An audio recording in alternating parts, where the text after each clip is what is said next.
Hello, my friend. Today I will tell you another long-forgotten legend.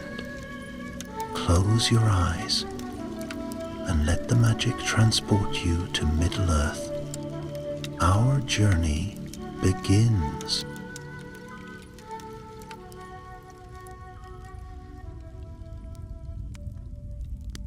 The Shire lay in its familiar peace, green hills rolling like waves beneath the autumn sun, while the air smelled faintly of applewood smoke and ripening pears.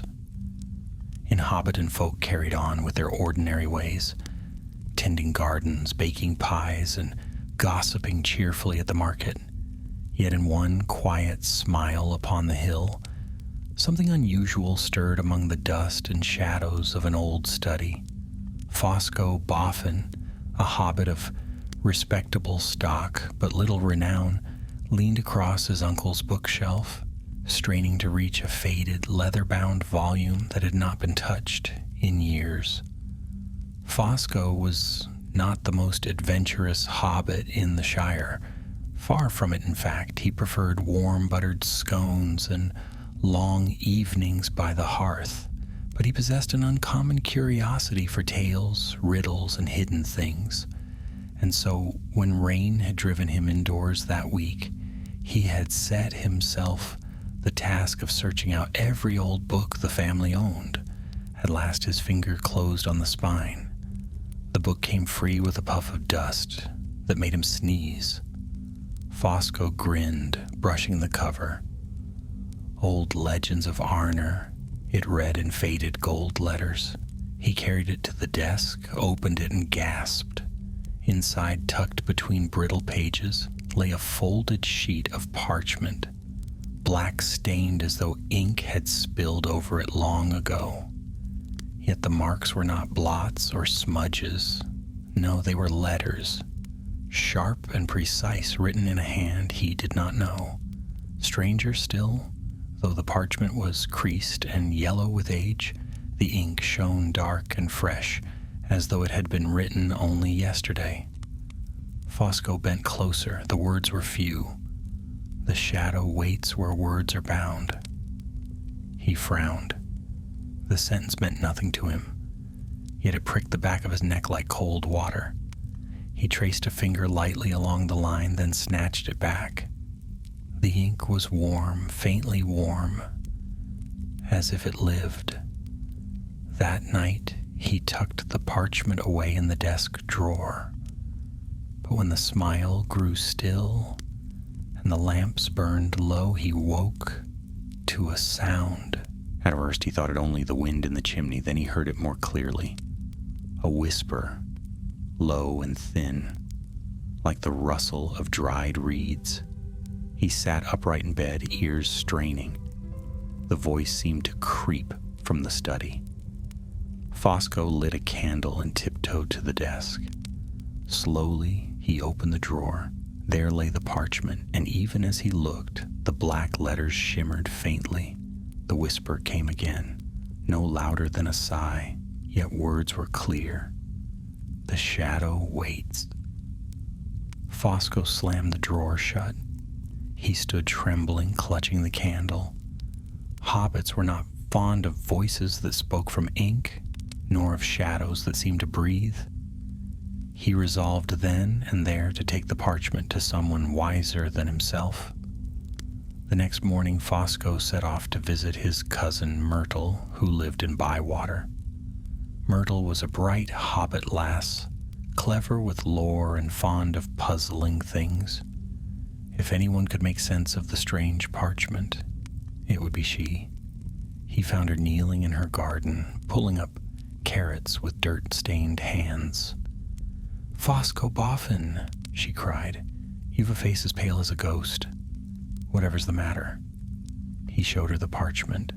She frowned, reading the words aloud. The ink glimmered darkly under the sun. "It doesn't fade," she whispered. "That's queer. Ink should turn brown in 100 years, not stay black as pitch." Fosco told her of the whispering voice. Myrtle grew quiet. "We'd best not speak of this in the open," she said. Come inside." In her kitchen, she spread the parchment on the table. "My mother once told me a tale," she murmured.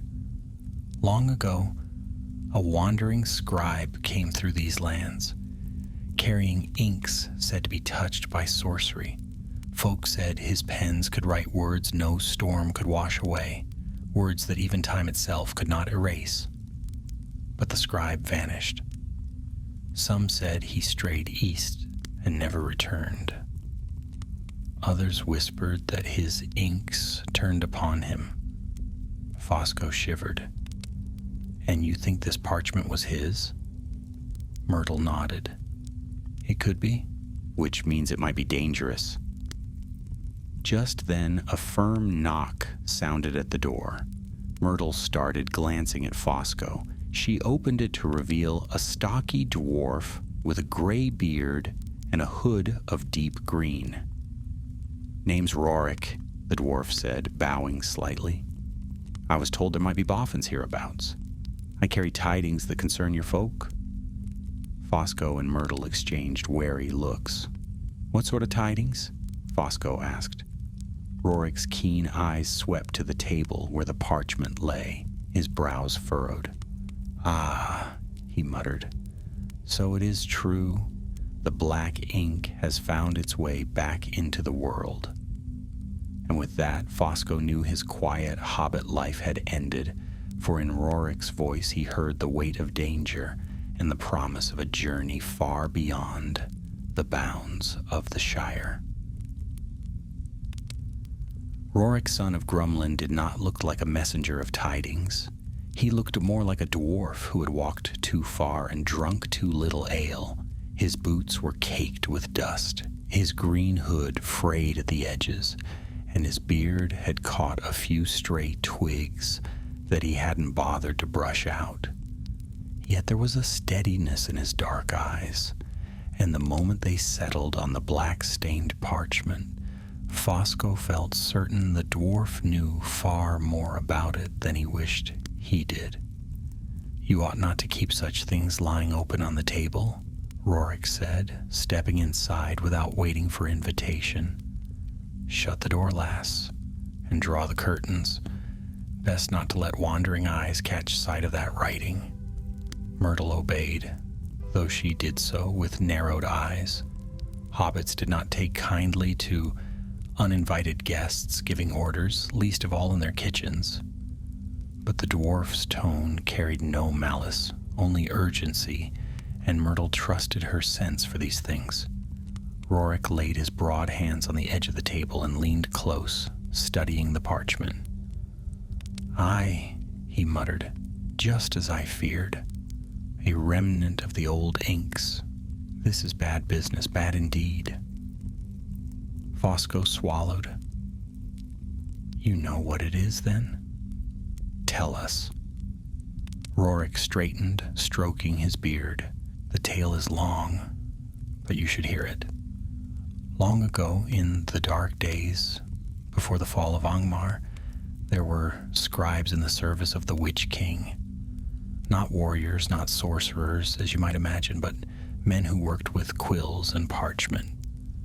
Yet their craft was no less perilous. They fashioned inks mixed with strange powders and ashes, brewed in secret fires. Whatever was written with those inks was bound fast. Words could not fade nor be scratched away. And worse, the inks had the power to catch echoes of voices, memories of the writer, or shadows of things that lingered near." Myrtle's eyes widened. "You mean the ink remembers?" Rorik nodded grimly. "In a manner of speaking. Some writings were harmless, contracts, records, maps. But others were meant for darker purposes, to bind curses or to hold whispers of the unseen. Most of the inks were destroyed after Angmar's fall. The scribes scattered, hunted down. Yet every now and then a fragment appears, carried from hand to hand, forgotten until it wakes again. And I fear," he tapped the parchment, "that you've stumbled upon one such fragment." Fosco felt his stomach twist. whispered to me in the night. It said the words written there, as if it were alive. That would be the echo, Rorik said. It's not alive as we are. More like smoke caught in a bottle. But even smoke can choke a man if he breathes too much of it, and the more you listen, the stronger the shadow grows. The kitchen seemed colder after his words. Fosco glanced at Myrtle, hoping she would laugh and dismiss it all as nonsense. But she only pressed her lips together and stared at the parchment. "What should we do with it?" she asked. Rorik sighed. "Destroying it is not easy. Fire won't always consume these inks, and water only spreads them. There are ways, old ways, but they are not kept in the Shire, nor in Bree even. You'd have to seek knowledge in the ruins of the south, where the scribes once kept their halls. Tharbad it was called on the Grey Flood. But that place is long fallen, choked with weeds and haunted by things best left unnamed." Fosco blurted, "Then let's not go there." The dwarf gave a sharp laugh, though there was little mirth in it. "I don't blame you, lad. No hobbit in his right mind would. But if you keep that parchment, the shadow bound to it will keep whispering. And sooner or later, whispering turns to hungering. That is when it draws others to it, things that feel the old power and wish to claim it." Myrtle folded her arms. "You mean to say we've a choice? Keep it and be hunted, or take it away to ruins and risk being eaten by ghosts?" Rorik shrugged. A tidy summary. Silence fell, broken only by the ticking of Myrtle's clock. Fosco stared at the parchment, his mouth dry. He had never wished for adventure, not truly. He wanted books and butter and apple tarts, yet here lay a thing that had already dragged him beyond comfort, and if Rorik spoke truth, it would not let him go by ignoring it. "I can't just sit and let shadows whisper to me forever," Fosco muttered at last, "and I won't bring danger upon my family. If it must be carried away, then I'll do it." Myrtle's head shot up. You'd wander off to Tharbad alone? Don't be daft, Fosco." He flushed. "I didn't say alone." Rorik chuckled, though it was a low, rough sound. "Good lad. Courage doesn't always wait for invitation. I'll guide you south. I've walked the wild before, though it's been years. As for you, lass," he said, turning to Myrtle, "your tongue is quick and your mind sharper. You'd be a fool not to come, and I doubt you're a fool." Myrtle bristled, but there was pride in her eyes. "Well," she said, "someone has to keep Fosco from tripping over his own feet." "Very well, I'll come." And just like that, the matter was settled. 3 companions where once there had been none, a hobbit curious and unwilling, a hobbit clever and bold, and a dwarf weathered by the road.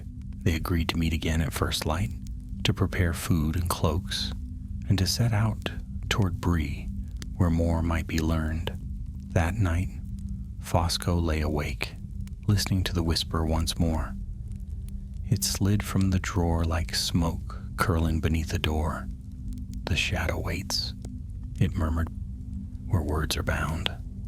Fosco pressed his pillow over his ears, wishing for the safety of dreams, yet knowing he would soon be walking into the wide, perilous world beyond the Shire. And somewhere beyond the green hills, black wings stirred in the night. A flock of crows shifted restlessly on the branches of an old elm, their eyes glinting red in the moonlight. They croaked and muttered, waiting, listening, as though the whisper of the ink had reached even them. The journey had already begun. Dawn crept across the Shire with a pale mist lying low in the hollows. The dew sparkled on the grass, and a thrush sang from the hedgerow. It might have been any ordinary morning in September, But Fosco Boffin woke with a restless heart. For the first time in his life, he had packed a bundle not for picnics or market fairs, but for a journey beyond the borders of his home. His mother fussed as mothers will, though he told her only half the truth. It's a visit to Myrtle in Bywater, and then perhaps a jaunt further to Bree, he said, trying not to look guilty as he filled his satchel with bread, cheese, and an extra pair of stockings. I won't be gone long. See that you aren't, she replied, straightening his collar. You're not made for wandering, Fosco. Too bookish. Mind your manners, don't talk to strangers, and if it rains, keep your feet dry. He promised, kissed her cheek, and hurried off before she could ask why he carried his father's old cloak and walking stick, the weight of the folded parchment pressed against his chest, hidden in the inside pocket of his waistcoat. Even in daylight, it seemed to hum faintly, like a kettle left on the boil. Myrtle awaited him by the mill pond, her own bundle tied neat and tight. She wore a sturdy brown dress, a cloak pinned with her grandmother's brooch, and boots more sensible than fashionable. "Took you long enough?" she said briskly. "If we're to meet Rorik by noon, we'll need to keep our pace." Fosco blinked. "You sound as though you've done this before." "I've read maps, haven't I?" she retorted. "Besides, someone must know which way is east, or we'll wander to Frogmorton and back again." They set off together along the lane, and Fosco felt a strange mix of dread and excitement.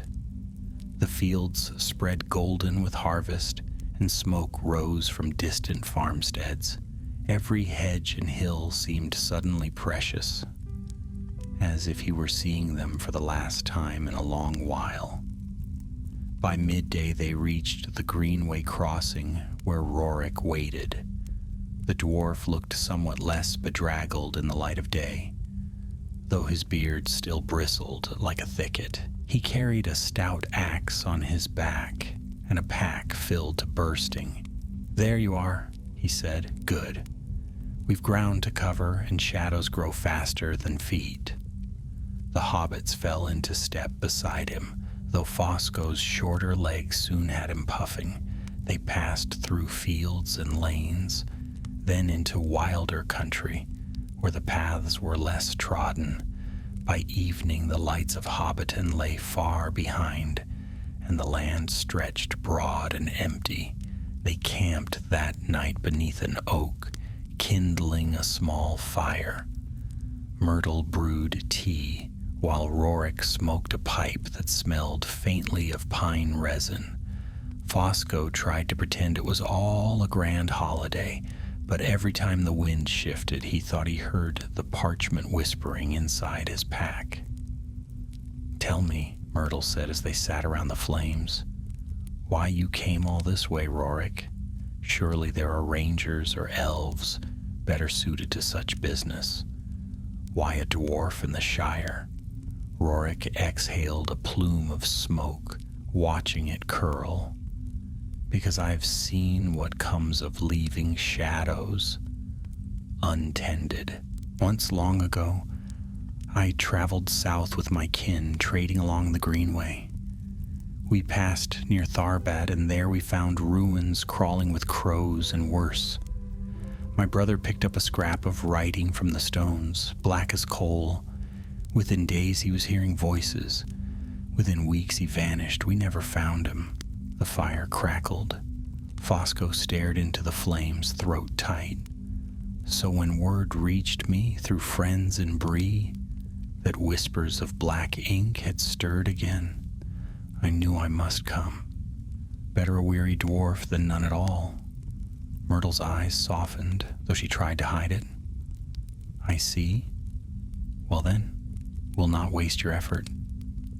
They slept in turns, though Fosco's dreams were troubled. He dreamt of books whose letters crawled like insects across the page, of shadows stretching long and thin, and of wings beating overhead. At one point he woke to find the fire burning low, and above them, in the branches, several crows sat watching with bright, uncanny eyes. He shivered and pulled his cloak tighter. The next days carried them further from the Shire's comfort. They passed out of the tilled fields into rougher lands, where heather and thistle grew wild. Roads turned to tracks, and tracks to little more than grassy lines between stones. They met few travelers, save a tinker with a cart and a pair of shepherds driving their flocks. On the third evening they reached the Chetwood north of Bree. The forest loomed with tall oaks and beeches, their leaves already touched with gold. Here Rorik urged caution, for wolves were said to prowl in lean years. They kept their fire small and ate in silence. It was that night, as Fosco unrolled his blanket, that the parchment slipped from his pack. It fell open on the ground, and the words glimmered darkly. Before he could snatch it up, the letters seemed to ripple, and then, clear as though spoken beside his ear, a voice hissed, "Come to me. Come where words lie bound." The whisper was louder now, almost eager. Fosco froze, heart hammering. Rorik seized the parchment and stuffed it back into the pack, face grim. "It's growing stronger," he muttered. "The closer we draw to its source, the more it will hunger." Myrtle paled. "Then we must hurry." But hurry they could not.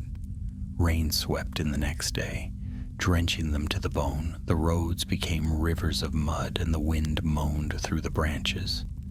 They trudged on, cloaks heavy, until at last the lights of Bree glimmered on the hill ahead, warm and golden in the storm.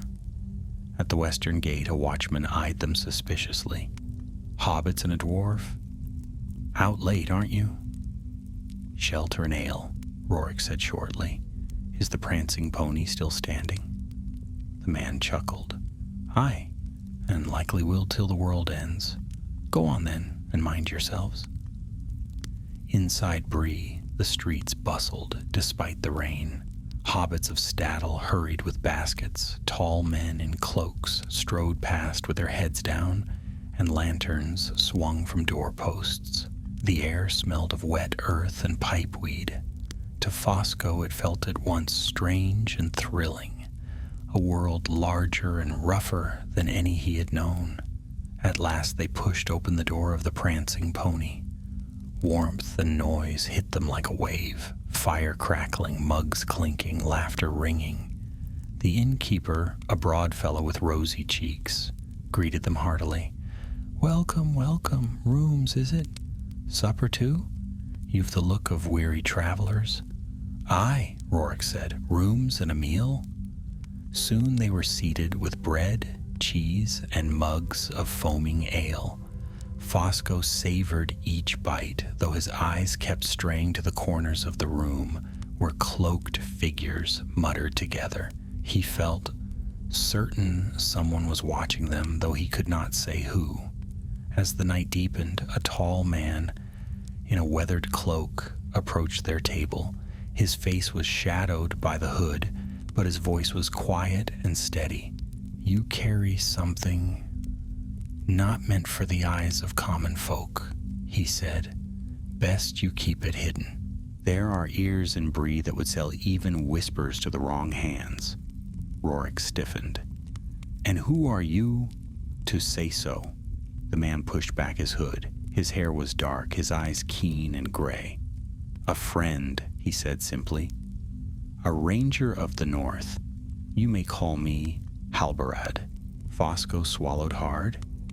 He had heard of rangers, wanderers of the wild, grim and mysterious.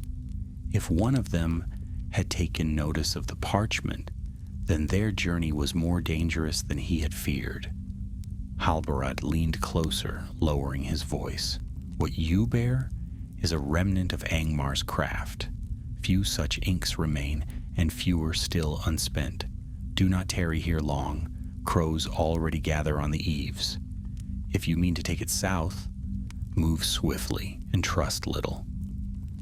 Myrtle glanced at Fosco, her face pale but determined. The words of the ranger only confirmed what they already knew. The black ink would not let them rest. Their road was set, and darker yet lay ahead. The prancing pony was never truly quiet, not even in the deepest hour of the night. Pipes smoked, mugs clinked, and stories spilled as freely as the ale. Yet for Fosco Boffin, that cheerful noise seemed a thin veil against the unease pressing upon him. He could not shake the sense that every shadow held watching eyes, every murmur in the corners turned toward him.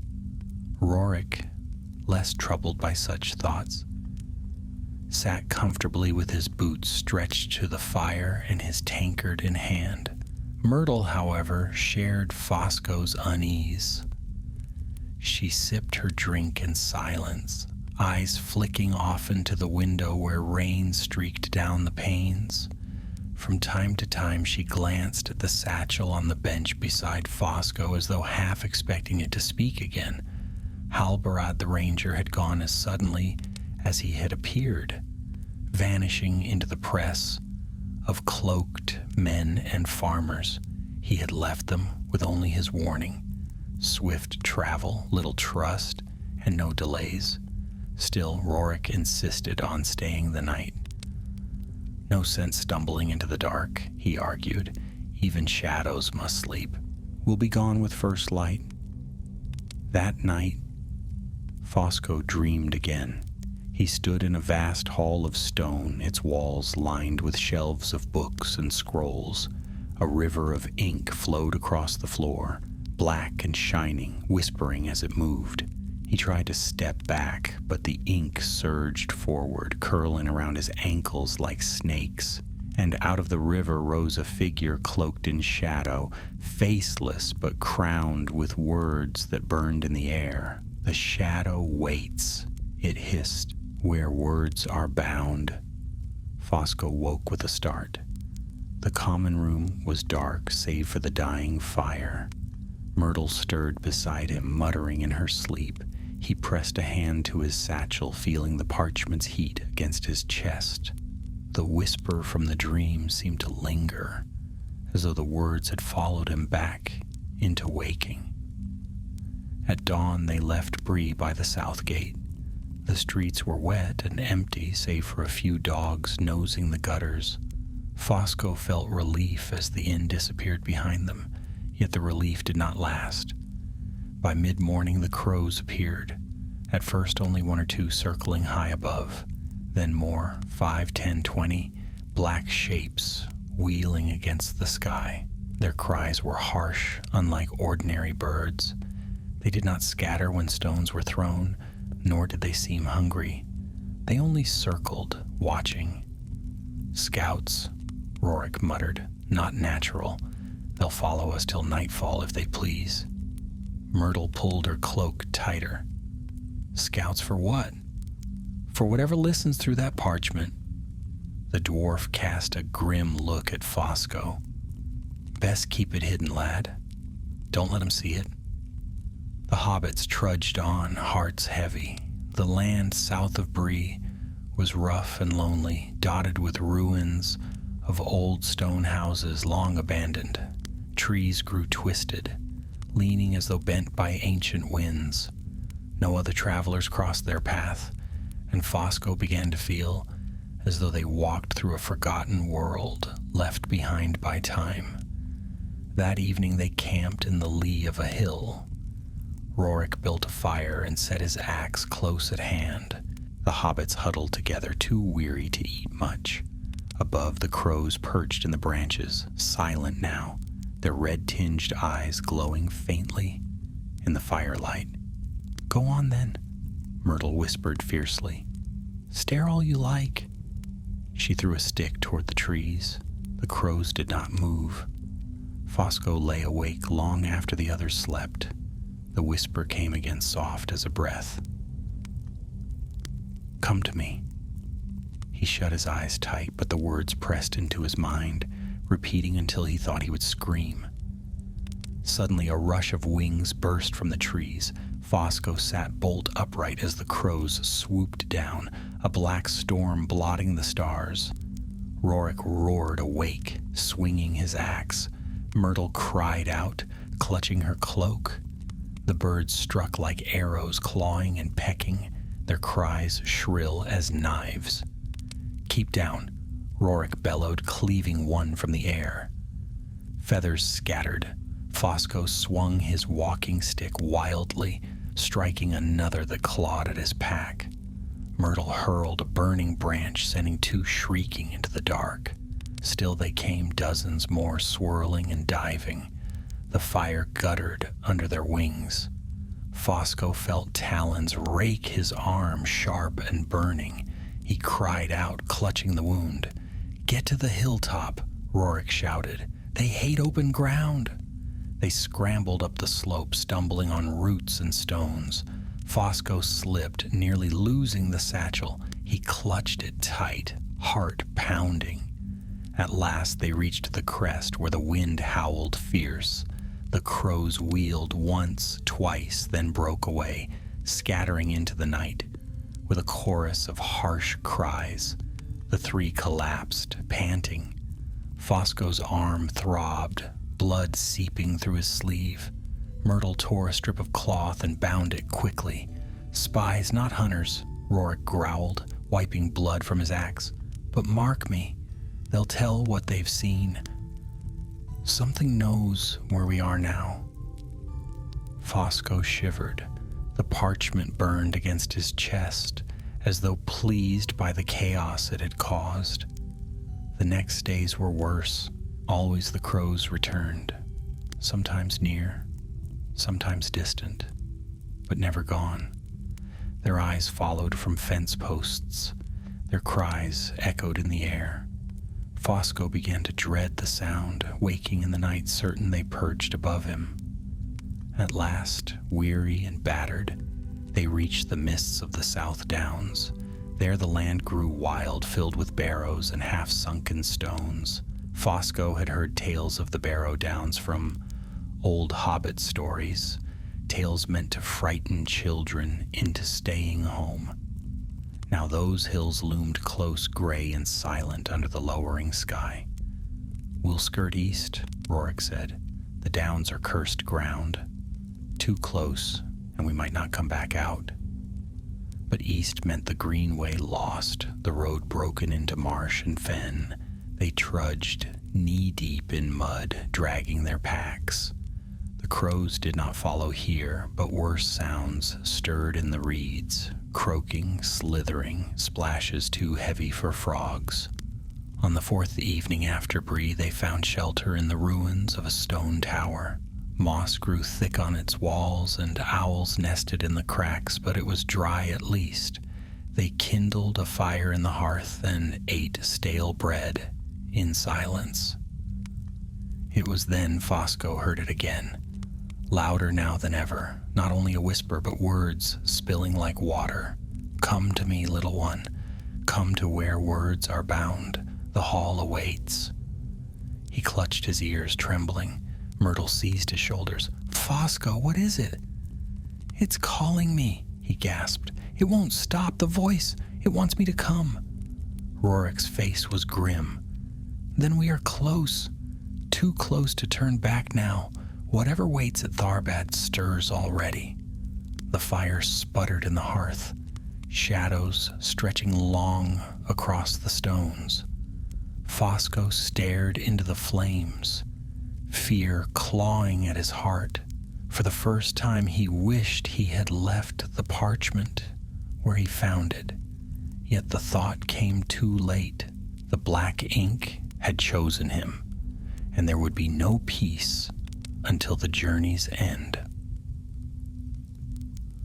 The storm broke over the South Downs before dawn, lashing rain against the ruined tower where the companions had taken shelter. Fosco woke to the sound of thunder rolling across the hills, shaking the stones around them. Water poured through cracks in the roof, dripping cold on his face. He pulled his cloak tight, shivering. Rorik was already awake, feeding damp sticks into the fire with a scowl. "We can't linger," he muttered. "The storm will swell the Grey Flood, and if we're not at Tharbad soon, we'll find the river too wild to cross." "Too wild to cross?" Fosco repeated faintly. He'd never seen a river greater than the Brandywine. "Aye," the dwarf said grimly. "The Grey Flood runs broad and deep. There's a broken bridge still standing, though half drowned in reeds and ruin. If we tarry, the waters will wash the stones away, and then it's leagues out of our way." Myrtle, still rubbing the sleep from her eyes, tightened her cloak. "Then we go, rain or no rain. Better soaked than stranded." They set out under the storm, the road little more than mud beneath their boots. Fosco stumbled often, his pack dragging him down. The parchment, wrapped tightly and hidden deep, seemed heavier than iron. Its whispers had not ceased since the night before. Now they filled his ears like the drone of bees. Come to me." He dared not tell Myrtle how loud it had grown, nor how it sometimes spoke his name. The land dipped lower as they traveled south. Marsh spread across the horizon, pools of dark water glimmering between tufts of reeds. Willows bent over the streams, their branches dragging like long fingers. From time to time, Fosco saw ripples moving against the current, though nothing showed itself. "Stay close," Rorik warned. "These fens are old and not empty.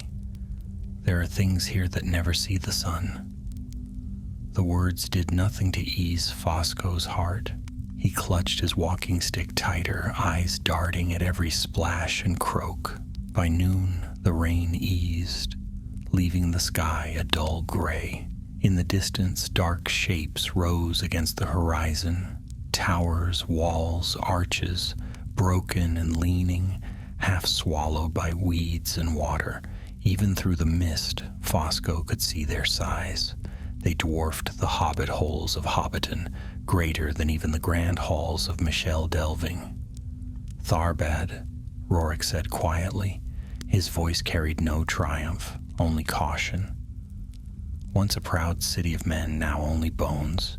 Keep your wits sharp." Fosco's breath caught. He'd heard of Tharbad in old tales, how it was once a thriving place of trade where the north and south kingdoms met. Now it stood in ruin, a skeleton of a city, crumbling into the river it once spanned. They crossed the last rise and came to the riverbank. The Grey Flood rushed broad and swift, swollen with rain. Across its waters sprawled the broken bridge, massive blocks of stone jutting out like the ribs of some ancient beast. Half of it lay sunken, the far end lost in reeds and mist. Yet parts still stood, narrow paths of stone, stretching perilously above the current. Fosco's knees wobbled at the sight. "We're crossing that?" "Unless you've wings," Rorik said, "and best we do it before nightfall." Myrtle peered at the stones. "It doesn't look steady." "It's steadier than it looks," Rorik said, though his tone held doubt. "The men of old built strong. But watch your step. One slip, and the river will swallow you." They edged onto the bridge, one by one. Fosco kept his eyes on the stone beneath his feet, refusing to look down at the water surging below. The river roared, spraying mist that made the stones slick. His heart pounded with each step. Halfway across, a cry split the air. Fosco jerked his head up and his stomach dropped. Crows. Dozens of them circling above, their wings black against the gray sky. "They found us!" Myrtle shouted. "Move!" Rorik bellowed. "Get to the other side." The birds swooped, shrieking. Fosco ducked as claws raked the air above him. He staggered, nearly slipping on the wet stone. Myrtle seized his arm, dragging him forward. Rorik swung his axe, cleaving through feathers and wings. But still more came. The bridge shuddered as a chunk of stone broke loose, crashing into the torrent below. Spray drenched them, the roar deafening. Fosco clutched his pack to his chest, teeth chattering with fear. The parchment inside throbbed with heat as if alive. "Faster!" Rorik roared. They stumbled forward, slipping, scrambling. Fosco's foot skidded on the slick stone. He cried out, arms flailing. Myrtle caught him again, hauling him upright with a strength born of terror. At last, with wings battering and caws screaming in their ears, they leapt onto the far bank. Rorik swung once more, driving the last crow back into the air. The birds circled, furious, but did not follow. Instead, they wheeled above the river, their cries echoing across the ruins. Breathless, soaked, and trembling, the companions collapsed on the bank. Fosco pressed his face into the grass, too exhausted to move. "We can't rest here," Rorik said, though his own voice shook. "Come, the city waits. Whatever haunts these stones, better we face it on our feet than lying in the open." They rose, weary but unwilling, and stepped into Tharbad. The city was a ghost. Streets half drowned in water wound between toppled walls and leaning towers. Weeds grew through cracks and frogs croaked in the pools that had swallowed whole squares. Once grand halls stood roofless, their windows gaping like empty eyes. A silence hung heavy, broken only by the splash of their steps. Fosco clutched his satchel, the whispers now a steady murmur, as though the ink rejoiced at their arrival. "Home, home, the hall awaits." Myrtle's face was pale, but her jaw was set. "If this is home to it," she muttered, "then I fear what we'll find inside." At the city's heart rose a building half buried in marsh, yet still tall and looming. Its doors were broken, its walls cracked, but carved letters still traced the stone, runes of men long dead. "The scriptorium," Rorik said softly. "This was where the scribes of Angmar once kept their works. If any place holds the key to destroying your parchment, it is here." A chill swept Fosco's spine. The hall's dark mouth seemed to breathe, exhaling cold air. He thought he saw shadows stir within, though the light did not reach so far. "Do we have to go in?" Fosco whispered. "Yes," Rorik said grimly, "and quickly. For the longer we tarry, the closer the shadow will come." Fosco swallowed hard. He wished, more than anything, to be back in the Shire with tea and scones, but he squared his shoulders, gripped his walking stick, and stepped forward into the ruins. The hall swallowed them in silence. The air inside the scriptorium was heavy and stale, as though it had not been breathed in for centuries. Dust hung thick, stirred only by their footsteps, and cobwebs clung to every corner. The walls, once lined with shelves, now stood cracked and bare, though fragments of parchment and shattered ink pots littered the floor. Fosco's candle flame flickered as they passed beneath broken arches. The glow revealed faded carvings, quills, scrolls, and strange symbols half worn by time. He shuddered. These had not been the happy scribblings of Hobbit lads or the tidy ledgers of farmers. Here words had been weapons, and the stones themselves seemed to remember it. "Keep close," Rorik muttered, axe in hand. "There's weight in this place. Can you feel it?" Myrtle nodded, eyes narrowed. "Like walking through someone's dream or someone's grave." They pressed on, deeper into the ruin. The hall stretched wide, its roof partly fallen. Pools of rainwater shone in the candlelight, reflecting beams of broken moonlight through the gaps above. Frogs croaked somewhere in the shadows, but otherwise the silence was complete. It was not long before Fosco's whispers returned. This time they filled the hall, echoing from the walls, though Myrtle and Rorik heard nothing. "Come to me. Come where words lie bound. The shadow waits." He staggered, clutching his head. "It's louder, so loud." Rorik gripped his shoulder. "Hold fast, lad. It's the ink. It knows we're close. Fight it." They reached what had once been the central chamber. Here stood a great stone table, cracked down the middle, its surface scorched as though by fire. Around it lay broken quills and shards of glass, the remnants of bottles that once held the cursed inks. Yet one corner of the table remained clear, and upon it rested a single book, black as pitch. The three froze. "That shouldn't be here," Myrtle whispered. Rorik's eyes narrowed. "No, the city's been ruined for hundreds of years. Yet that book looks..." He stepped closer, his boots crunching on broken glass. "Fresh." The book's cover gleamed darkly as though wet with ink. Fosco felt his breath catch, for the whispers surged like a tide. "Open me, open me. The shadow waits." "Don't touch it," he cried, though he himself was rooted with both fear and strange desire. But Myrtle, bold as ever, was already striding forward. She reached the table and leaned over the book, her candlelight glimmering on the cover. "There's writing," she murmured. "Not in Westron, older, like the runes on the door outside." "Leave it," Rorik growled. No good ever came from black runes. Yet Myrtle did not move. She reached out, her fingers trembling. The book quivered under her hand. Fosco felt a sudden pull, as though invisible threads bound the parchment in his satchel to the book on the table. Then the room grew cold. The shadows in the corners deepened, lengthening across the floor.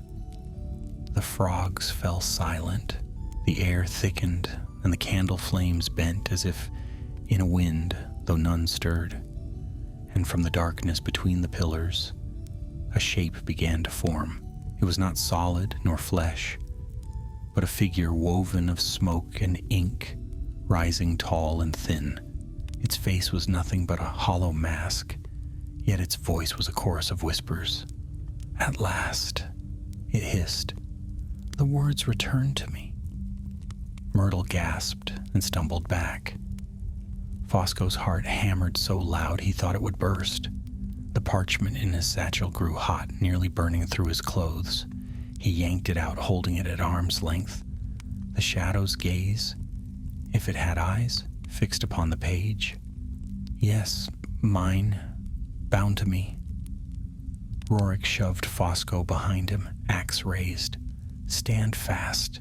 It's no wraith of flesh. Strike if it comes close." The shadow drifted forward, its form seeping like smoke across the stones.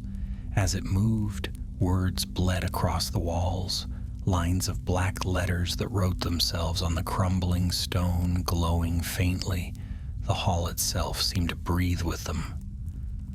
"Fosco," Myrtle cried, "it wants the parchment. Don't give it." "I'm not trying to," Fosco shouted, clutching it tighter. Yet the ink pulsed in his hand, and part of him longed to obey, to surrender and be free of the whispers. The shadow stretched toward him, its voice pressed into his mind like a hand gripping his thoughts. "Give me the words. Let them bind, and you shall be free." Fosco's knees buckled. He nearly dropped the parchment. Rorik roared, swinging his axe. The blade cleaved through the shadow's arm, scattering it like smoke, but the pieces only drifted back together, reshaping. The shadow laughed, a terrible chorus that echoed through the hall. "You cannot cut ink," Myrtle gasped, dragging Fosco away. "We need another way." Her eyes darted to the book on the table. It still glistened, as though waiting. "No!" Rorik barked. "It's a trap." But Fosco understood. The parchment and the book were bound. The shadow's words had said as much. Somehow they belonged together, and perhaps, if joined, they might be ended. The whispers swelled, a storm in his head. "Yes, open the book, place the words, bind them, and I shall be whole again." Fosco wavered. Whole again? That meant power. That meant doom. But what if he could twist it? He remembered Rorik's tale, how the inks bound whatever was written, unable to fade. If he could write, if he could force it. "Myrtle," he shouted over the roar. "Ink binds forever, doesn't it?" Her eyes widened. "Yes, if you can write." Fosco fumbled for the quill he had packed in his satchel, an ordinary hobbit's pen used for letters and lists. His hand shook as he dipped it into the corner of the parchment where the black still glistened. The quill drank the cursed ink, its tip gleaming. The shadow recoiled, sensing his intent. "No, not you. You are too small, too weak." Fosco raised the quill, heart racing. "I may be small," he whispered, "but words are mine as well." He bent over the parchment and wrote with quick, desperate strokes. The ink blazed as the letters formed. The shadow shrieked, twisting in fury. Words writhed across the walls, fighting to erase his. But the quill was faster. Shadow-bound, silence found. Fosco scrawled, the words pouring from him as though some hidden well had opened. Ink to ash, whisper to dust. Be still, forever bound. The hall shook. The black letters on the walls cracked and bled away. The parchment burned in his hands, curling into ash. The shadow screamed, its form unraveling, torn apart by the very ink that had sustained it. For a moment, Fosco thought the sound would tear him apart. Then, with a final wail, the shadow collapsed into dust. The book on the table burst into flame, its pages turning to cinders. Silence fell, broken only by Fosco's ragged breathing. The three stood frozen, staring at the smoldering ashes. "Is it gone?" Myrtle whispered. Rorik lowered his axe, his shoulders sagging. "For now, you bound it, lad. You bound it well." Fosco sank to his knees, staring at the blackened scraps in his hands. His quill was scorched, his fingers burned. But he was alive, and for the first time since he had found the parchment, the whispers were gone. The hall lay silent, the weight lifted. Yet Fosco knew the memory of that voice would never leave him. The silence that followed was so deep it seemed almost wrong, as though even the ruins held their breath. Fosco sat slumped on the cold stone floor, his hand blackened with soot, his quill charred and broken. His chest rose and fell in shuddering gasps, but for the first time since the parchment had found him, there were no whispers in his mind. Only silence, blessed silence. Myrtle knelt beside him, gripping his arm. "Fosco, say something. Are you hurt?" He managed a weak smile. "Only burned and terribly tired. But the voice, it's gone, truly gone." Rorik leaned heavily on his axe, surveying the hall with wary eyes. The walls no longer bled with words, the air no longer pulsed with whispers. The shadow was ash, yet his face remained grim. "You've done what few could, lad," the dwarf said. "You turned its own binding against it. But don't think the danger is ended. Shadows like that don't die as men do. You've silenced it, but bound things may strain their chains. One day, somewhere, it might stir again." Fosco swallowed hard. He wanted to protest, to believe it was truly over. Yet deep down, he knew Rorik spoke the truth. The ash on his hands felt too heavy to be merely dust. Before he could reply, the ground trembled beneath them. A stone cracked overhead, sending dust raining down. "The hall's breaking," Myrtle cried, glancing at the roof. "We must get out." No sooner had she spoken than another tremor shook the floor, followed by the sound of stone collapsing in the distance. The scriptorium groaned like some dying beast. "Run!" Rorik bellowed.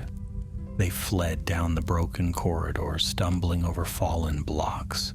The walls seemed to close in, the air thick with choking dust. Fosco's legs burned, his lungs ached, but he forced himself onward, clutching Myrtle's hand as she dragged him faster. Behind them, the chamber collapsed, the roar of falling stone echoing like thunder. At last they burst into the open air. The hall collapsed fully behind them, sending up a cloud of smoke and ash. The towers of Tharbad groaned, tilting further into the marsh. Whole streets sank into the river with a hiss. The three collapsed on the bank, coughing and gasping. Fosco's heart pounded as he watched the ruins crumble. The city of Tharbad, already half swallowed by time, now sank deeper still. "Too close," Myrtle whispered, pressing her forehead to her knees. "Far too close." Rorik spat into the grass. "Good riddance. Let the gray flood take it all. May no shadow rise from these stones again." The dwarf's wish was hopeful, but Fosco could not help glancing back one last time. Amid the smoke and sinking ruins, he thought he saw a flicker of movement, a swirl of dark, like ink in water, before it vanished into the depths. That night they camped far from the city on a dry hill overlooking the marsh. None spoke much, though Myrtle insisted on washing and bandaging Fosco's burned hand. He winced but said nothing, ashamed of how weak he felt. She was only a few years older, yet she bore herself with such resolve it made him feel small. "You did what neither of us could," she said firmly as she tied the bandage. "Don't doubt yourself, Fosco, you ended it." "I nearly gave in," he admitted. "For a moment, I wanted to hand it over, to be free." Myrtle shook her head. "You didn't. That's what matters." Rorik sat nearby smoking in silence, his eyes always on the sky. Fosco followed his gaze and saw the stars peeking through the clouds. No crows circled above, no red eyes glimmered. For the first time in days, the night felt safe. Yet Fosco did not sleep easily. He dreamed of words written in fire, of voices clawing at the edges of silence. He woke often, clutching his burned hand. Each time Myrtle was there, keeping watch with stubborn eyes. By dawn, the marsh was quiet. Mist rose from the river, veiling the ruins. They broke camp quickly and turned north, eager to leave Tharbad behind. The road back was slow and weary. Without the whispering parchment, Fosco felt strangely hollow, as though something had been torn away. The silence was a relief, yet it left room for fears he had not faced before. What would his family say when he returned? Would they believe him? Would they ever know how close a shadow had crept to the Shire? Rorik walked with heavy steps, his thoughts his own. Myrtle hummed softly now and then, though the songs were low and half forgotten, more to comfort herself than the others. On the third day, as they passed through a stretch of heathland, Fosco spotted movement on the horizon. His heart leapt, fearing crows, but as the shapes drew closer, he saw tall figures cloaked in gray, rangers.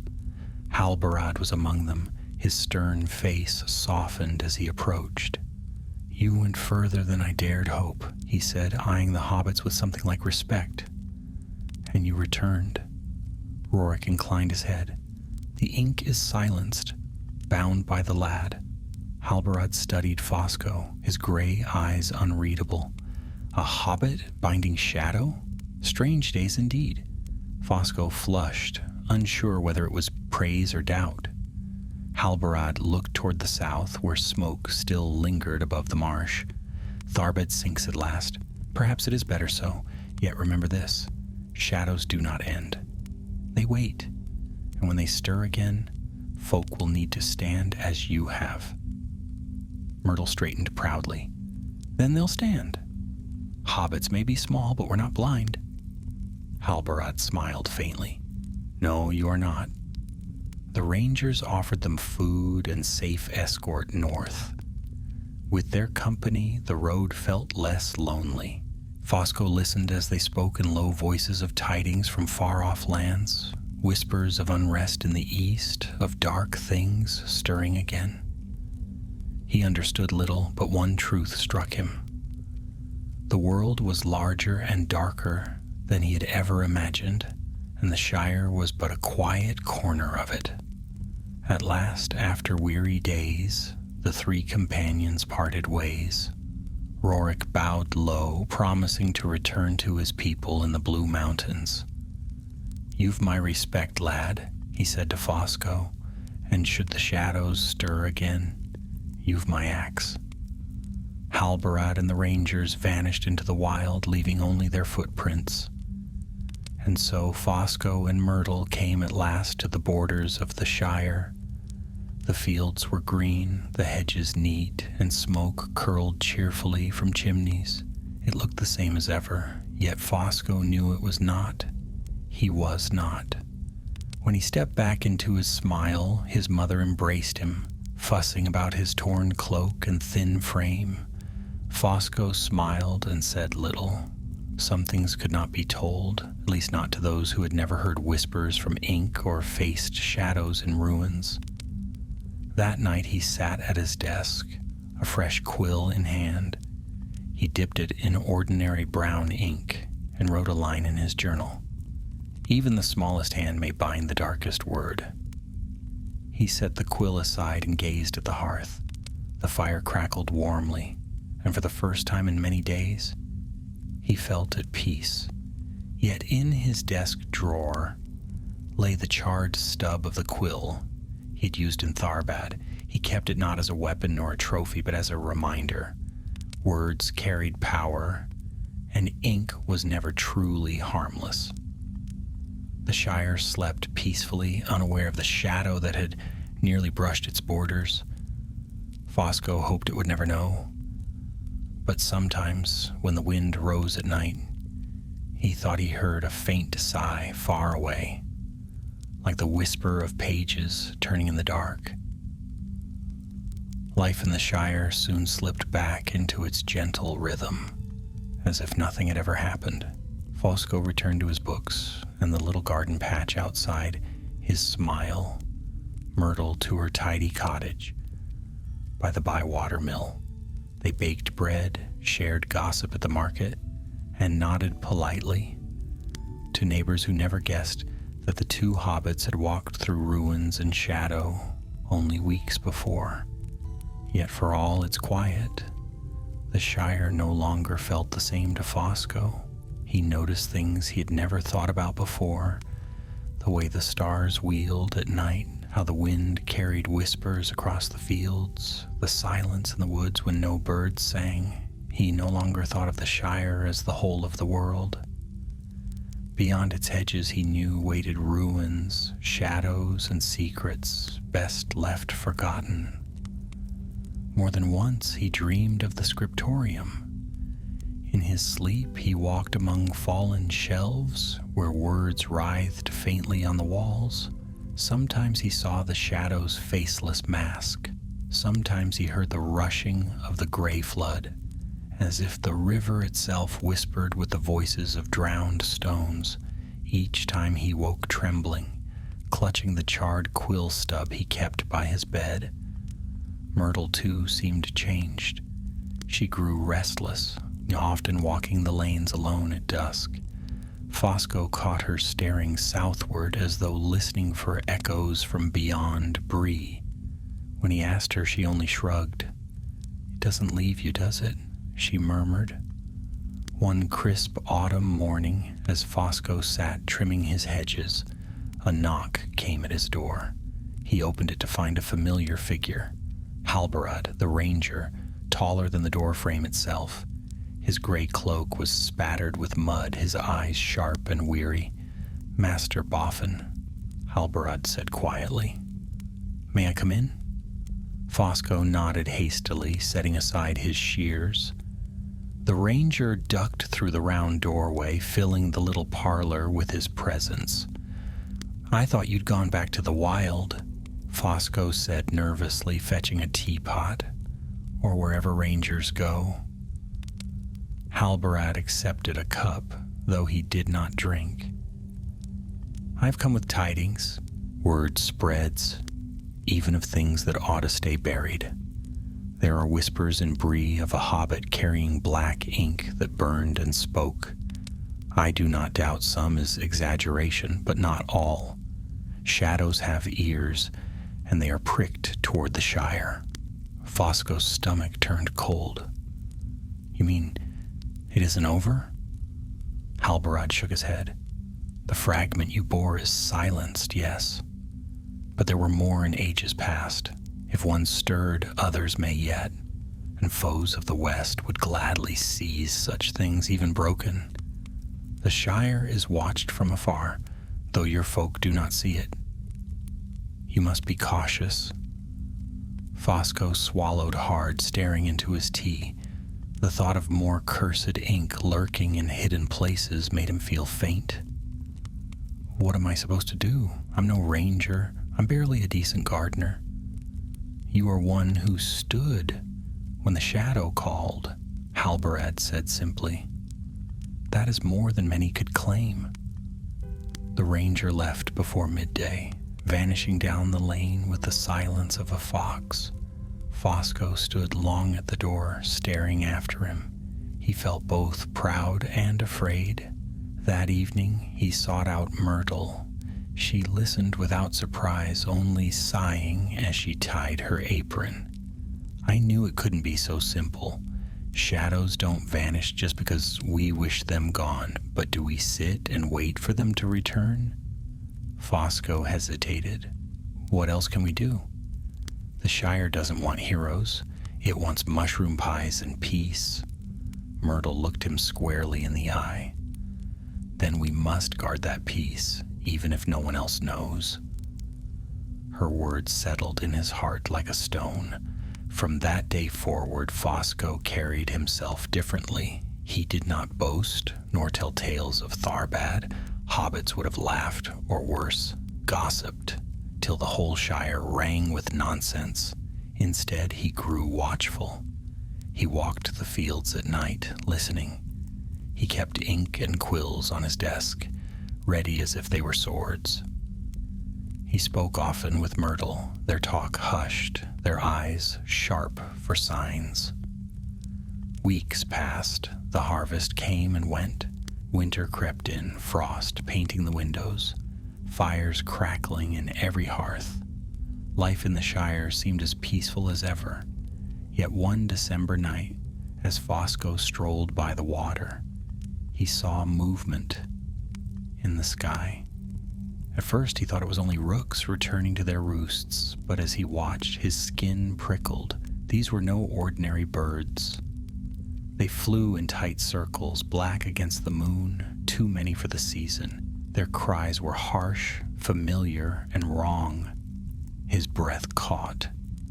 "Crows," he whispered.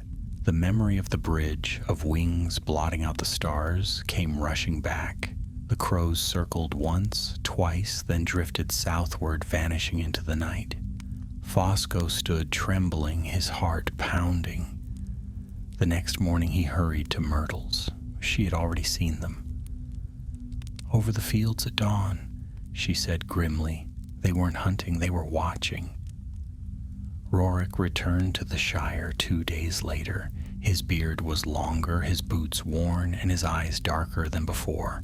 "I feared as much," he said when Fosco told him. "The silence after Tharbad was too easy. Shadows do not rest. Something else stirs them." Fosco felt a weight press upon him, heavier than the parchment had ever been. He wanted to shout, to demand why it had to be him, a simple hobbit, tangled in such matters. Yet he knew the answer already, because he had found the parchment, because he had written the binding, because once you touch shadow, it never forgets your name. That night Fosco sat by his desk, staring at the stub of his burnt quill. He dipped it into ordinary brown ink and wrote slowly on a fresh page. "If the black ink still breathes in secret, then I will not turn away. Let it come. Hobbits can be stubborn." He set down the pen, his hand shaking but steady in purpose. Outside, the crows cried faintly in the distance as if answering. The story of the parchment was not over. It had only begun. Snow had fallen over the Shire, muffling the hills and hedgerows beneath a white quilt. Children tumbled down slopes on makeshift sleds, while chimneys sent ribbons of smoke curling into the crisp air. To most hobbits, winter was a season for warm pies and long evenings by the fire. To Fosco Boffin, it was the season of watching. The crows had returned, not in the great flocks that had attacked them at Tharbad, but in smaller bands, wheeling high above the Shire. Fosco noticed them often, perched on fence posts, circling fields, pecking at the edges of Bywater Pool. They were too many, too restless. Ordinary birds did not watch with such patience. Each sighting set his nerves jangling, and each time he told himself it was his imagination. Yet Myrtle saw them too. "I counted 30 yesterday, roosting near the mill," she said one frosty morning. "They scattered when I clapped, but they didn't fly far." "They're waiting," Fosco muttered, staring south. "For what, I don't know, but I feel it." When Rorik returned from his wanderings, mud still clinging to his boots, he listened grimly. "The wild grows restless," he said. "In Bree, folk whisper of blackbirds gathering in great numbers, old ruins stirred by things unseen, and further east, rangers vanish without word. It may not be the ink you silenced, Fosco, but something remembers it and remembers you." Fosco's stomach sank. He longed to curl up by his hearth, to pretend none of this touched the Shire. But he could not ignore the crows overhead. One evening in late January, he walked alone by the water. The snow had begun to melt, leaving the banks muddy and slick. He stopped when he saw a crow perched on a fence post, staring straight at him. Its feathers gleamed oily in the twilight, and its eyes, yes, its eyes, glimmered faintly red. "Shoo!" he cried, waving his stick. The bird did not move. It opened its beak and croaked a sound that was not quite natural. Fosco's skin crawled. Then, before he could strike at it, the bird lifted off, wings beating hard, and vanished into the gloom. That night Fosco dreamed again. He stood once more in the ruined hall of Tharbad, though the walls had sunk deeper into the river. From the waters rose words, black and endless, forming chains that wrapped around him. And in the darkness, a voice he thought silenced spoke once more. "You bound me, but not all. Others wait, others wake. Ink bleeds where it is spilled. You cannot stop it, little hobbit." He woke drenched in sweat, the fire cold in the grate. For a long time he sat, shivering, listening for whispers. There were none. But the dream had felt too near to be dismissed. The next day he hurried to Myrtle, finding her chopping wood in her yard. "It's not over," he blurted before she could even greet him. "I heard it again. Not a whisper, not a memory, a voice, clear as day. Myrtle frowned, setting down the axe. Dreams, Fosco, that's all. No, he said fiercely. It felt real, like it was calling from somewhere else, as if there are more inks, not destroyed, as if they're waking. She looked away, her face pale. Then we can't wait for them to come here. We must find them first. The words hung heavy in the cold air. Fosco gaped at her. Find them? Are you mad? We barely survived the first. I nearly drowned in shadows, Myrtle. And you want to go chasing more? Her eyes were steady. You bound one. That means you can bind another. If we wait, the Shire will be the first to suffer. I won't sit idle while blackbirds gather overhead. Rorik, who had listened silently, struck his staff into the snow. She's right, lad. If more cursed inks remain, they'll draw worse than crows. Best to root them out before they're gathered by hands fouler than ours. Fosco groaned, covering his face with his hands. Why us? We're hobbits, not heroes. Perhaps, Rorik said, but shadows don't wait for heroes. They find whoever stumbles across them. And you, Fosco, have already crossed their path. It took days for him to yield, though his heart resisted every step. In the end, it was Myrtle's stubbornness that carried him along. She began making lists, food, cloaks, rope, lanterns, just as if preparing for a long walk to Buckland, not a hunt for cursed remnants of the enemy. Fosco grumbled, but he packed his satchel anyway. By February's end, the three companions set out again, though this time the road led north. Rorik had heard rumor in Bree of a ruined keep in the Weather Hills, where old scrolls had been glimpsed by wandering shepherds. The place was shunned, they said, for wolves prowled the ruins and strange lights burned on stormy nights. The journey was harsher than Fosco remembered. Winter still clung to the land and snow covered the paths. The cold bit his toes despite his stockings, and more than once he slipped and fell face first into drifts. Myrtle pressed on, tireless as ever, though her cheeks were red and raw.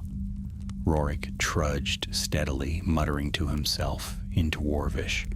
At night, Fosco sometimes caught the glimmer of eyes on the hillsides. Not crows this time, but wolves, lean, gray, and silent. They never came close, but their howls echoed through the dark, setting his teeth on edge. On the fourth night, as they huddled round a small fire, Myrtle leaned close. "Do you ever think," she whispered, "that the parchment chose you?" Fosco blinked. "Chose me? Why would it?" "Because you listen," she said simply. "You hear whispers others might ignore. You're curious. And words. Words are your gift." He shook his head, unsettled. "A poor gift if it means being hunted by shadows." "Or a powerful one," she countered. Rorik stirred. "Enough talk. Sleep while you can. Tomorrow we climb the Weather Hills." Fosco lay awake long after, staring at the stars through the branches. He did not want to believe Myrtle, yet part of him knew she was right. The parchment had found him, and perhaps others would too. By dawn the hills loomed ahead, sharp against the pale sky. The ruins waited, dark and silent on the crest, like teeth jutting from the earth. Fosco's heart sank, for he knew their road was leading not to peace but to another shadow, bound in black ink. And this time, he wondered, would he be strong enough to bind it? The Weather Hills rose bleak and bare, their slopes dusted with lingering snow. Once, long ago, proud watchtowers had crowned their heights, keeping guard over the North Kingdom. Now only tumbled stones remained, scattered like broken teeth across the ridges. Wind howled through the gaps, carrying with it a sound like distant whispers. Fosco pulled his cloak tighter. His toes were numb inside his boots, and every step upward left him wheezing. "I don't see why we had to climb the tallest hill," he muttered, though Myrtle was too far ahead to hear. She was already near the crest, her cloak snapping in the wind, her determination driving her faster than either hobbit or dwarf could match. "Because shadows like heights," Rorik grunted behind him. The dwarf's breath smoked in the air as he trudged steadily upward, his axe strapped to his back. Old keeps, old halls, they always built them where the land could see for miles. Easier to defend and harder to forget. Fosco was not comforted. By midday they reached the top. The ruins spread before them, the broken foundations of a keep, its walls long crumbled, its towers toppled. Stones lay half buried in snow, and thorn bushes clawed through the cracks. Yet something about the place felt wrong. The air was colder here, sharper, as if the hill itself remembered a grief that had never healed. Myrtle stood staring at a heap of fallen stone that had once been a doorway. "Here," she said quietly. "This is where we'll find it."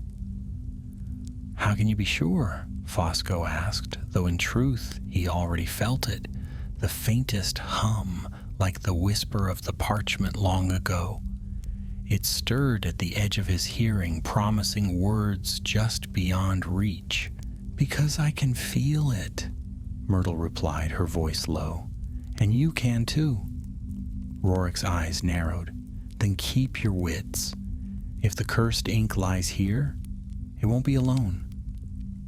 They lit lanterns and picked their way into the ruin.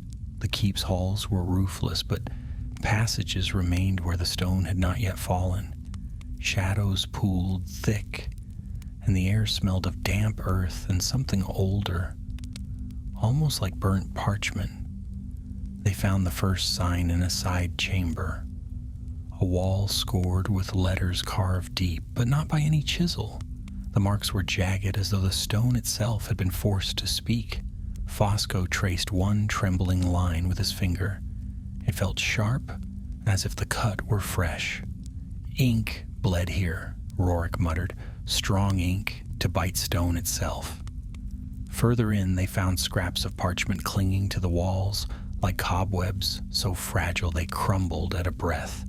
Yet the ink upon them was still black, sharp, and gleaming.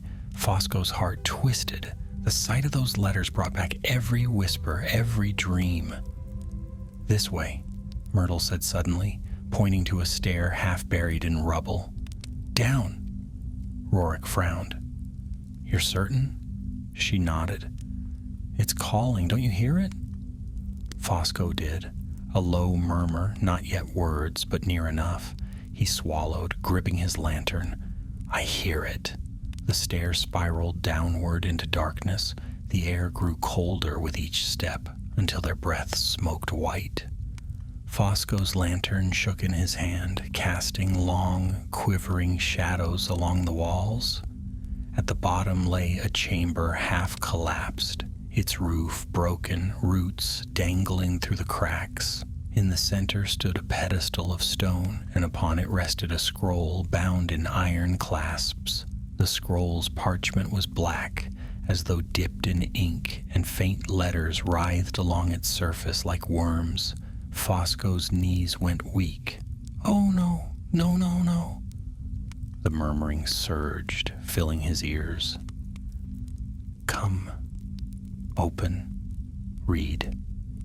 Myrtle stepped forward, her face pale but drawn. "This is it." "Don't touch it," Rorik barked, his hand on his axe. "Cursed things are clever. They want to be touched." Fosco's heart hammered. The scroll seemed to breathe, each wisp of air from the cracked roof stirring its edges. He could almost see the words shifting, twisting into shapes he nearly understood. Then a new sound broke the silence, a low growl. From the shadows of the chamber, 2 eyes gleamed yellow. A wolf slunk forward, its fur matted, its body lean with hunger. Another followed, then another, until 6 ringed the room, their teeth bared. "Wargs," Rorik hissed. "Not ordinary wolves, stronger, meaner." The largest padded to the front, its breath steaming. It sniffed the scroll, then turned its gaze on the intruders. Fosco shrank back, clutching his lantern. "Stay behind me," Rorik growled, drawing his axe. "They've been drawn to the ink, perhaps guarding it." The wolves advanced, their growls deepening. Myrtle seized a length of broken wood from the rubble, holding it like a spear. Fosco clutched his walking stick. Though his hands shook, the largest wolf lunged. Rorik met it with a swing of his axe, sparks flying as metal struck stone. Another darted for Myrtle. She thrust her makeshift spear into its flank, driving it back with a yelp. Fosco swung wildly at a smaller one, the stick smacking its muzzle. It snarled, teeth flashing inches from his face. The chamber erupted into chaos, snarls, shouts, the clang of iron.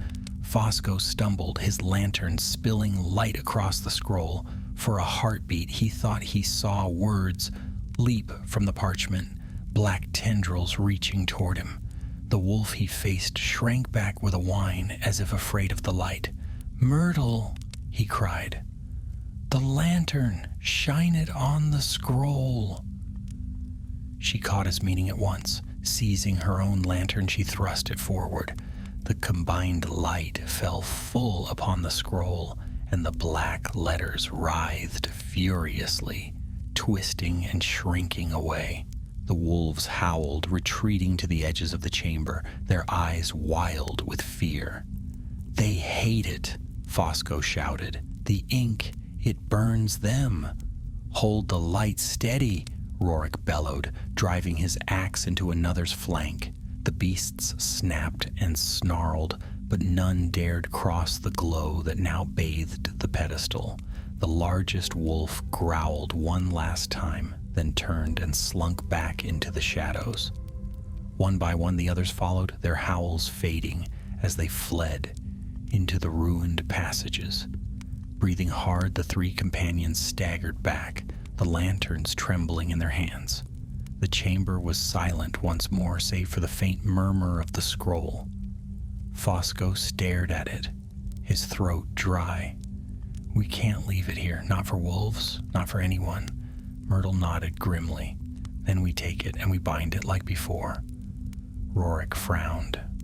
"Or destroy it? Can it be destroyed?" Fosco asked quietly. The dwarf hesitated. "Perhaps, if fire hot enough could be found. But not here, not with lanterns and tinder. It would burn the chamber, but not the ink. Only your hand, lad, has bound such a thing before. Perhaps it must be you again." Fosco felt the weight of the shadow pressing down. Another scroll, another binding, and perhaps not the last.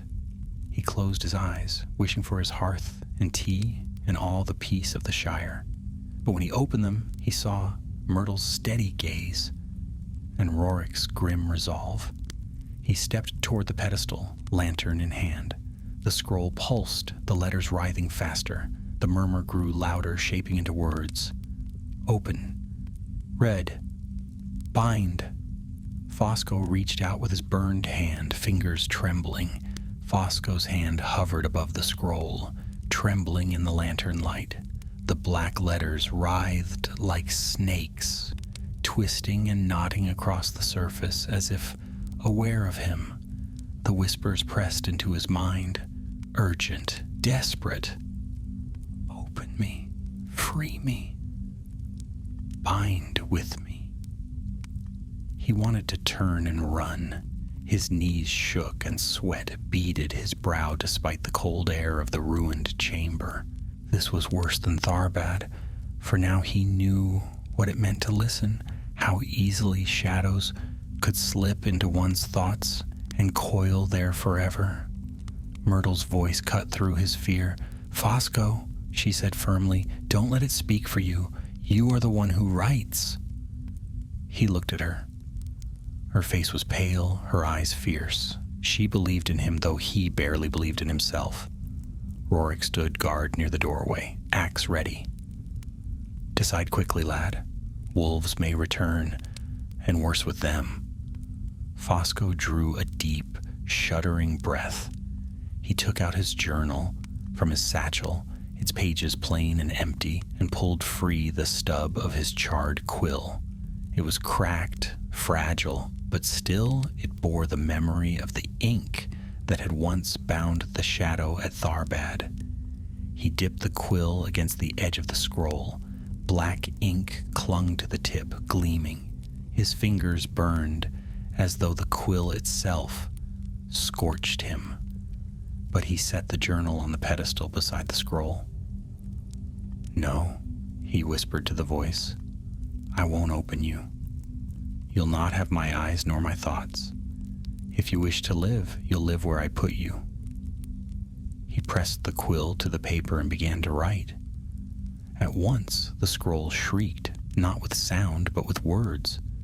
The chamber quivered, the air thick with letters flung like knives, striking the walls, the floor, his skin. The lantern flames bent sideways, nearly extinguished.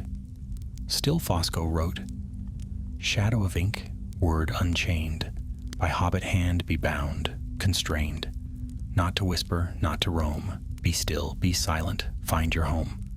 His script flowed wild and crooked, but each word burned into the page, glowing faintly as though alive.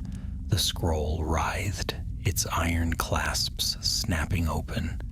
Black smoke poured from it, filling the chamber, swirling like a storm. Fosco gritted his teeth, his hand flying across the paper. The smoke lunged for him, tendrils striking like whips. But the quill moved faster.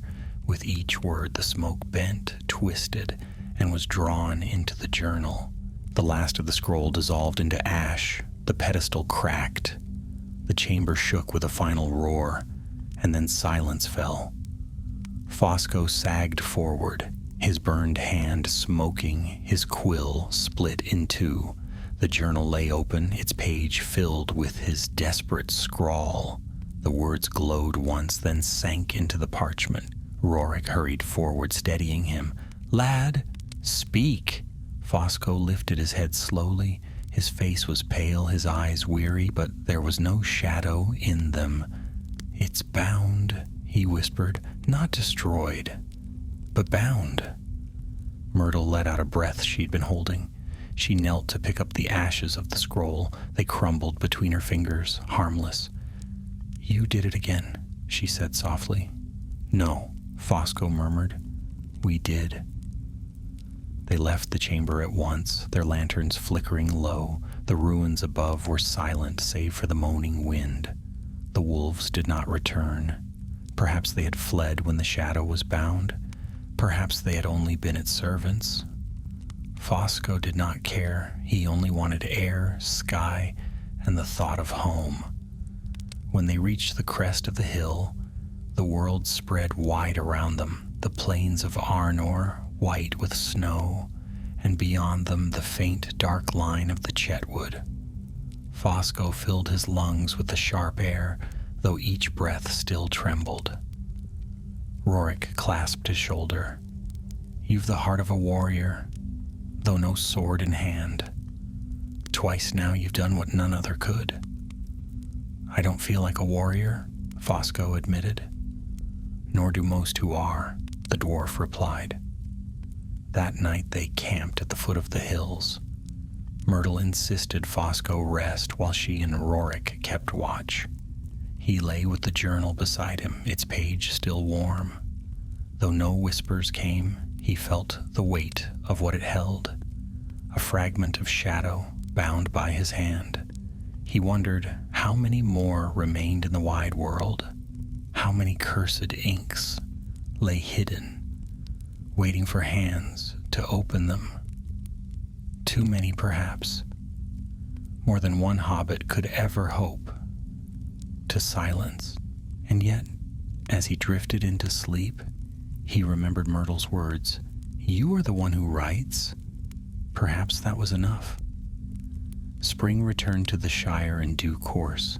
Snow-melted fields greened, and flowers brightened the lanes. Folk bustled cheerfully, unaware of how close black wings had circled. Fosco kept his quiet life. He trimmed hedges, read books, and walked the lanes with Myrtle. To his neighbors, he was the same bookish hobbit he had always been. Yet inside he carried a secret, a journal that held more than words, and a memory of shadows that had nearly broken him. Sometimes, on clear nights, he sat outside with a fresh quill, writing small things. The shape of a tree, the taste of tea, the sound of frogs by the water. He wrote them not because he feared forgetting, but because he had learned the power of words. Better they be used for beauty than for shadow. Rorik visited now and then, bringing news from the Blue Mountains or Bree. Always his tales hinted at unrest, rumors of dark men traveling by night, whispers of relics unearthed in old ruins. Fosco listened, though he spoke little. He had seen enough to know that shadows were never far away, and sometimes high in the sky, crows still circled. But if the ink stirred again, Fosco would be ready. He was no warrior, no hero sung in songs. He was a hobbit with a quill, and sometimes that was enough to keep the darkness at bay. For ink, whether black or brown, always remembered the hand that guided it. And Fosco Boffin, once an ordinary hobbit, would never forget that even the smallest word could bind the darkest shadow.